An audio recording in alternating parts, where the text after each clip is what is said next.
4-5 రోజులు ప్రజలకి తిండి అందించడంలో ఈ ప్రభుత్వం విఫలమైంది.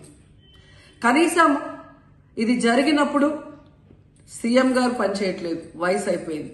డిప్యూటీ సీఎం గారు, పంచాయతీరాజ్ శాఖ మంత్రి గారు కనీసం తన శాఖను అప్రమత్తం చేసి ప్రజల్ని కాపాడాల్సిన బాధ్యత ఉన్నా ఈ రోజు 5 రోజుల వరకు ఆయన అసలు విజయవాడ వైపే రాలేదు.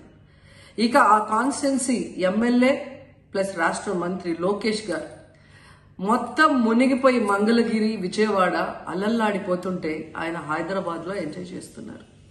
అలాగే గత 2-3 రోజులుగా నేను కనిపించట్లేదు అది అని మాట్లాడుతాను. ఒకటి చెప్తాను, ఇప్పుడు నేను వస్తే నాకు ఇబ్బంది ఏంటంటే ఈ సహాయక చర్యల్లో ఇబ్బంది పడిపోద్ది. ఒకసారి అందరిని మీద పడటం, దానివల్ల అధికార యంత్రాంగానికి కూడా ఒత్తిడి అవుద్ది. దానివల్ల నన్ను వాళ్ళు చెప్పడం వల్ల రాలేకపోయాను. అది నిన్న మీకు క్లియర్ కట్గా తెలియజేశాను. ఇంకా దీన్ని విమర్శించాలని ఎవరన్నా వైసీపీ నాయకులు అనుకుంటే భవిష్యత్తులో ఎప్పుడైనా సరే మీరు నాతో పాటు రావచ్చు, ఎక్కడికైనా సరే నాతో పాటు నా కాన్వాయ్లో తీసుకెళ్తాను మిమ్మల్ని, నాతో పాటు నడవండి. ఎలా ఉంటుందో మీకు అర్థం చేసుకున్నప్పుడు అప్పుడు మీరే సలహా ఇస్తారు.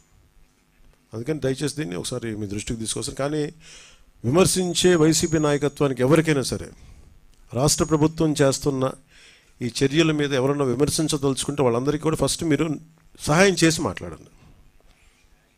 మీరు సహాయం చేసి మీరు బయటికి వచ్చి మీరు మాట్లాడి ఇళ్లలో కూర్చొని కాన్ఫరెన్స్లు పెడితే సరిపోదు. మీరు లోపలికి వచ్చి దిగండి మనస్ఫూర్తిగా. అలాంటి పరిస్థితులు అంటే మేము కూడా మాతో కలిసి తీసుకెళ్తాం.